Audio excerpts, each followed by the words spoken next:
tenemos aproximadamente unos 30 minutos para poder conversar sobre las distintas propuestas, sobre sus planteamientos respecto al sistema de salud. Los principales problemas que se aquejan, algunos los mencioné en mi presentación, a los beneficiarios afiliados a los sistemas de ISAPRE o al sistema de salud privado, ¿es posible realmente superarlo? Para mi gusto, y en la discusión de la comisión asesora se centró mucho en ese punto, en cuanto al diagnóstico, la dualidad del sistema chileno, la segmentación, digamos, en dos sistemas totalmente diferentes, con distintos niveles de renta, con distintos niveles de enfermedad, de carga de enfermedad de los usuarios, es el problema principal del sistema chileno desde el punto de vista del financiamiento y del aseguramiento, ¿eh? Y ese es un tema que puede ser resuelto apuntando a tener un sistema integrado del tipo de los mejores sistemas o los sistemas paradigmáticos en el mundo, que tienen sistemas integrados, que son sistemas de seguridad social, que básicamente son los sistemas que han tenido éxito en la cobertura universal de sus afiliados, lo que no implica que sean sistemas públicos, estatizados o estatales, sino que hay muchos de ellos son sistemas mixtos, como los de Europa Occidental, ¿cierto? Son sistemas mixtos, el sistema alemán, el sistema holandés, incluso el sistema británico también tiene participación privada, ¿cierto?, en los seguros complementarios. Y entonces apuntar a un sistema de ese tipo yo creo que es la solución de mediano o largo plazo. Y en todo caso hay algunas cuestiones más inmediatas que se pueden ir abordando, siempre teniendo en cuenta el avanzar hacia algún tipo de esos paradigmas como sistema de salud. Y en ese caso entonces lo que ha propuesto la Comisión es básicamente avanzar hacia el fin de la discriminación del sistema privado, a través de permitir la movilidad plena entre los seguros, ¿cierto? Al eliminar la tarificación de las primas de los seguros por riesgo individual, sino que se hagan por riesgo colectivo, que es lo que corresponde a un sistema de seguridad social. Y en ese caso lo que permitiría que eso funcionara de esa manera sería un fondo, ¿cierto? Un fondo compensatorio, un fondo de compensación entre las ISAPRE. Eso es lo que se ha planteado básicamente. Para que eso pueda existir a la vez tiene que haber un plan estandarizado, único, ¿cierto? Y al nivel de que Chile es posible, digamos, Chile es posible dar un plan amplio, no un plan básico o un paquete mínimo, sino que un plan amplio de beneficios. Y en ese caso sea financiado por lo que es la seguridad social, que es el 7%. El 7% obligatorio es el financiamiento de la seguridad social y el plan que se dé debe ser coherente con ese financiamiento. Eso es lo que ha dicho la Comisión.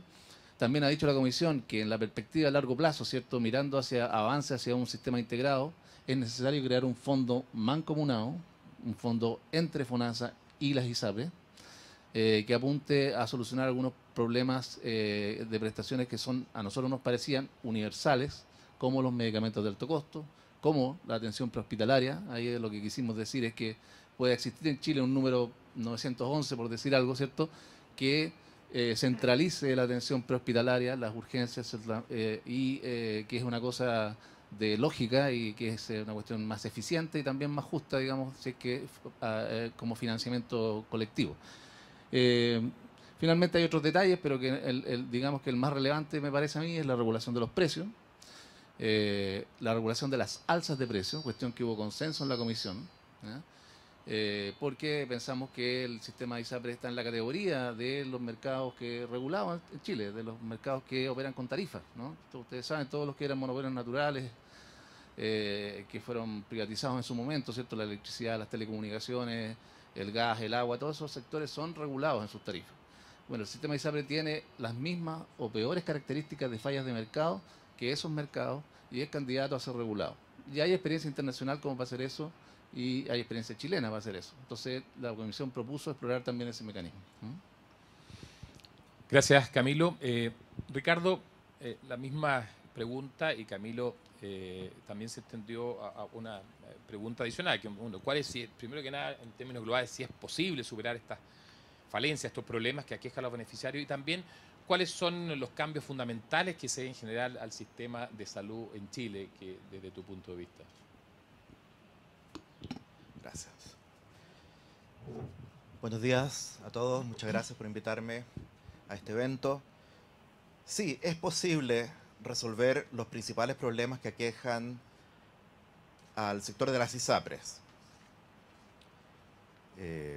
Yo participé en una comisión técnica liderada por las ISAPRES, cuyo objetivo era precisamente identificar los principales problemas y proponer principales soluciones.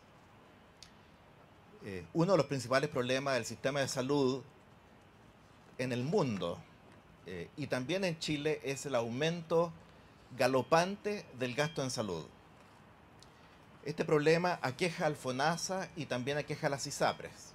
En los últimos 10 años, el gasto del FONASA por beneficiario, ajustado por la inflación, ha aumentado mucho más rápido que el gasto por beneficiario de las ISAPRES. Es decir, el aumento del gasto en salud es un problema universal, afecta al FONASA y a las ISAPRES. En el FONASA, para poder enfrentar un mayor gasto, el gobierno ha tenido que ir aportando subsidios cada vez más grandes de manera de poder equilibrar el presupuesto del FONASA. Las ISAPRES no se benefician de un subsidio público.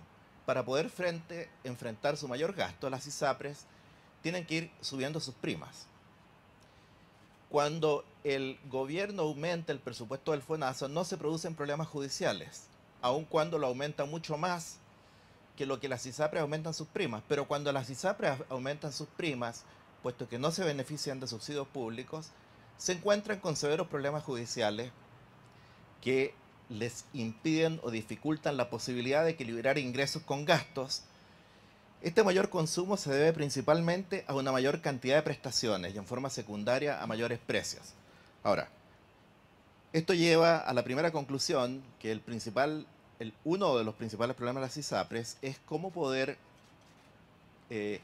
modificar sus primas en un entorno que sea transparente y que no conduzca al problema judicial que ha caracterizado el proceso de adecuación de primas en el último momento, y por lo tanto la solución es transparentar el reajuste de primas, haciendo explícita cada ISAPRE cuáles son los motivos por los cuales solicita un aumento de prima, y este tiene que estar fundamentado en el aumento del consumo de atenciones y en el aumento de los precios de las prestaciones. Y esto se debe a que la población envejece, hay nueva tecnología, etcétera, etcétera.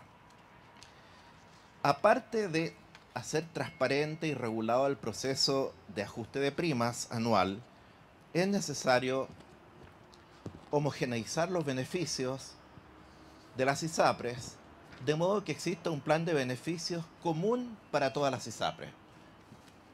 De esta manera, cuando tú estés enfrentado a decidir cuál sería el mejor plan de salud para tu familia, sabrías que hay un plan de beneficios que todas las ISAPRES deben ofrecer y que es el mismo, y que se podría diferenciar entre una ISAPRE y otra no por los contenidos del plan, sino que por la red de prestadores que escoge la ISAPRE para otorgar las prestaciones contenidas al interior del plan. Entonces, el segundo elemento de la propuesta de las ISAPRES, siendo el primero transparentar las primas, es hacer un plan de beneficios común que cada ISAPRE deba vender a un único precio a todos sus beneficiarios, de manera de que no haya ninguna discriminación de precio entre beneficiarios jóvenes, viejos, sanos y enfermos, pero sin restar la posibilidad de que las ISAPRES puedan competir entre ellas, cada una fijando el precio que ella estima adecuado para ese plan de beneficios que sería común a todos. Y el tercer gran problema de las ISAPRES es el problema de la movilidad limitada o la falta de movilidad que tienen algunos beneficiarios debido a su edad o estado de salud. Estas son personas que podrían no poder cambiarse de plan al interior del ISAPRE o bien no poder cambiarse de ISAPRE, puesto que las ISAPRES tienen la facultad de negar la cobertura o de fijar precios que podrían ser no financiables por esta persona. Nuestra propuesta es crear un fondo de compensación de riesgos entre las ISAPRES, de manera que la ISAPRE que recibe a un individuo que tiene ciertas características de edad, estado de salud y enfermedad, sea compensada financieramente por el fondo de compensación por el riesgo médico que trae este individuo a la nueva ISAPRE. De este modo, las ISAPRES serían indiferentes a la movilidad de personas, puesto que estarían siempre compensadas en un monto actuarialmente justo por el riesgo médico que traen las personas que se mueven donde ellas, aunque vengan con enfermedades crónicas de alto costo. La comisión, como yo lo entendí, fue mandatada para resolver el problema de las ISAPRES. Sin embargo, desde un principio, el debate al interior de esta comisión fue cómo resolver los problemas del sistema de salud en Chile. La propuesta de un fondo mancomunado, público, monopólico, restaría bienestar a la población chilena por cuanto impediría que las personas puedan escoger a su asegurador. Sería un retorno hacia atrás, un asegurador único y además público. Ese fondo mancomunado además sería el único comprador, es decir, no solo monopolio en el seguro, monopsonio en la compra. Todos los prestadores de salud chilenos tendrían que entendérselas con este comprador único, público. Yo creo que esa no es una buena solución, no busca mejorar el bienestar de los beneficiarios de ISAPRE, sino que los perjudica. Tampoco permitiría mejorar el bienestar de los beneficiarios del FONASA, puesto que el gasto en salud de las ISAPRES por beneficiario, a partir del 7% legal, es igual al gasto por salud del FONASA por beneficiario. De modo que el FONASA no podría aumentar la cantidad de recursos por beneficiario. Solo lo harían, los beneficiarios del FONASA se podrían beneficiar si y solo si el fondo mancomunado toma el 7% de la gente de ISAPRE, la gente de ISAPRE mete la mano al bolsillo, genera otro 7%, compra seguros privados y le regala su 7% al FONASA. O sea, un impuesto. Y el FONASA usa este 7% para intentar mejorar los beneficios. Yo creo que si el debate es resolver los problemas de las ISAPRES, aquí hay una solución clara y que nosotros pensamos que funciona y que funciona en el resto del mundo. Funciona en Holanda, funciona en Alemania, funciona en Estados Unidos, etc. Los recursos disponibles en caso que tú hicieras esta fusión, digamos, del 7%, o dejando de lado hoy día los descuentos por licencia, digamos, y dejando de lado los aportes voluntarios, porque claramente cuando tú tienes esta obligación, los aportes voluntarios no hay. Los recursos disponibles por usuario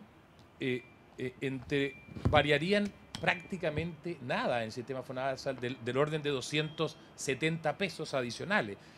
Entonces, finalmente una medida como eso, si lo que estamos tratando es de tener mayores recursos para el público en general, quedamos exactamente por 260 pesos adicionales, quedamos exactamente en el mismo lugar. Entonces, ¿qué pasa? Esa información no se maneja, esa información no se utilizó para un análisis de pensar que de alguna manera el sistema de salud privada podría ayudar al sistema de salud pública en estas magnitudes. La verdad es que la ayuda es bastante magra, ¿no? Bueno, desconozco los esfuerzos analíticos que se realizaron al interior de la comisión por parte de algunos miembros individualmente, pero efectivamente en el año 2013 cada beneficiario de ISAPRE disponía de 27.383 pesos para salud al mes. Cada beneficiario del FONASA disponía de 26.484 pesos al mes. Efectivamente, yo concuerdo con la conclusión de Alejandra. La cantidad de dinero que manejan las ISAPRES para salud a partir del 7% obligatorio descontando licencia es la misma cantidad que maneja el FONASA. Por lo tanto, al juntar esas platas, el FONASA no recibiría más plata en promedio. ¿Cuál sería la lógica entonces de hacerlo? Bueno, ciertamente no mejorar los beneficios del FONASA.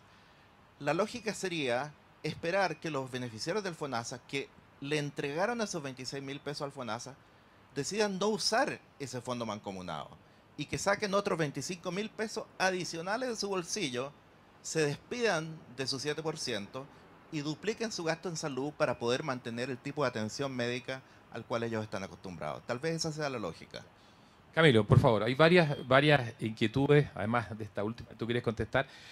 Ricardo también señaló que la comisión que tú presidías tenía como tarea, ¿cierto?, resolver el problema de la salud en general, y la comisión se enfoca en la salud privada.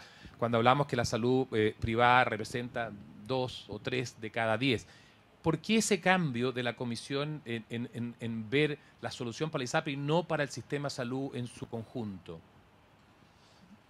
A ver, lo primero que me gustaría decir es que a Ricardo, digamos, a quien yo respeto mucho, hemos trabajado juntos incluso, yo digo, hablemos en serio, porque ¿alguien acá cree efectivamente que el gasto público en salud per cápita es igual al gasto privado en salud? Eso querría decir que el Hospital Barros Luco es así de feo y los problemas que tiene es porque son tan ineficientes que no son capaces de dar la salud que da la clínica alemana. Yo me pregunto, o sea, hablemos en serio, ¿no? El gasto público es la mitad del gasto privado, por lo menos, ¿sí? La cotización de un cotizante de ISAPRE es 3, 4 veces la cotización de un cotizante público. Obviamente hay un subsidio fiscal, pero que no llega a las cifras que se han dado de ninguna manera. Además, tendríamos que decir que el experimento que están haciendo es sin el subsidio de incapacidad laboral, una serie de ajustes, y también habría que hacer algunos ajustes al sector público porque se está considerando el gasto de la central de abastecimiento, del Instituto de Salud Pública, de la Superintendencia de Salud, para inflar el gasto público. Entonces, yo digo, bueno, ok, veamos cuánto es la diferencia exacta, ¿ah? Pero yo estoy seguro que es por lo menos el doble, ¿ah? Y eso es un hecho de la causa y tratar de cambiarlo no me parece adecuado en la discusión, porque si no, no llegamos a ninguna parte. Me quieren convencer de que el Hospital Barros Luco, que el Hospital, no sé, el San José funciona con el mismo presupuesto que la clínica alemana o la clínica Santa María y que son tan feos y lo hacen tan mal porque son ineficientes. Eso no es un argumento válido. O bien que el sueldo de los médicos en uno u otro lado es 4 veces, pero que no se nota en el gasto. O sea, porque eso es, o sea, los sueldos de la clínica son 3 veces los sueldos de los médicos en el hospital. Entonces, pero no se nota en el gasto per cápita. Es raro, por lo menos. Entiendo que estaban considerados aquí el tema de las... descontaban en el análisis la licencia y sí. el aporte voluntario. Claro, además está descontado el aporte. Y además, bueno, yo Para hacer ese análisis, claro, hacer la comparación. por ejemplo, yo haría un análisis, que ya esto es para discutirlo técnicamente, incluso con los copagos, porque los copagos también es gasto en salud, ¿no? Entonces ahí ya el análisis cambia totalmente, radicalmente. Pero no quiero profundizar eso. A mí me parece que la lógica me dice que hay unas diferencias muy grandes en financiamiento. Medirlas es necesario, la comisión lo hizo, y no individualmente, sino que lo hizo con datos oficiales de la Superintendencia de Salud y del FONASA, y llegamos a otras conclusiones. A mí me gustaría, respecto de la pregunta en general, claro, yo en la primera respuesta lo que digo es lo que hizo la comisión. La comisión discutió el sistema de salud, porque no se puede discutir el sistema de ISAPRE si es que no se contextualiza en el sistema de salud en su conjunto. Es una cuestión básica. En esa comisión habían especialistas en salud pública, habían economistas, ¿cierto? Habían médicos, y era lógico que no podíamos solamente adecuarnos a la discusión y no porque sea un ejercicio académico, sino que porque hay interrelaciones entre los dos mundos que son innegables, ¿no? O sea, el hecho, por ejemplo, de que en el sector privado mayores de 70 años existan más o menos el 5% de los beneficiarios y no el 18% que debería ser el estándar, porque esa es la participación de la población general, es porque la gente se va. ¿Por qué se va? Se va porque tiene que pagar más caro, se va porque los planes les disminuyen los beneficios cuando hacen las adecuaciones año a año. ¿Y a dónde se va? Se va al FONASA. Se va al FONASA. En términos del conjunto, del sistema de seguridad social como conjunto, lo que se está produciendo entonces es un trasvasije, ¿cierto? Donde las personas han aportado toda su vida, al final de su vida, cuando se enferman, cuando realmente necesitan el seguro, ya no pueden permanecer en ese seguro, se tienen que trasladar al FONASA. En FONASA van a gastar lo que antes no gastaban y probablemente por la disminución de sus ingresos, tal vez ese gasto sea netamente deficitario porque su ingreso ha disminuido y el aporte es menor. Entonces eso es injusto para ellos, que aportaron toda la vida, y es injusto para las personas que están en FONASA, porque el dinero que estaba disponible ahora es menos, ¿sí? Eso, visto como política de salud para un país, es inconveniente. Eso es lo que... Y hay relaciones de ese tipo. Bueno, entonces por eso que era necesario mirar el sistema en su conjunto. Ahora, rápidamente nosotros lo que hicimos fue decir, y lo que dije en la respuesta anterior, miremos el futuro, miremos los paradigmas, cuáles son los mejores sistemas de salud, a cuáles de esos podríamos aspirar. Y eso es lo que se hizo. Dijimos, podemos aspirar a un seguro nacional único de salud, un modelo, o podemos aspirar a un seguro social de salud, otro modelo. Ambos modelos se configuran con un fondo único, donde se recaudan todos los recursos, hay un pagador único, y uno opera con un seguro nacional y otro opera con multiseguro. Esa era la gran diferencia, ¿no?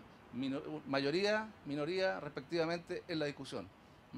En ningún caso se pensó en que el punto de llegada podía ser el sistema dual, separado. Sin embargo, ¿cierto? Como ese es un futuro deseado, lo que había que hacer era un cambio en las ISAPRES, que era lo que nos estaba proponiendo el mandato de la presidenta, y a eso nos abocamos posteriormente.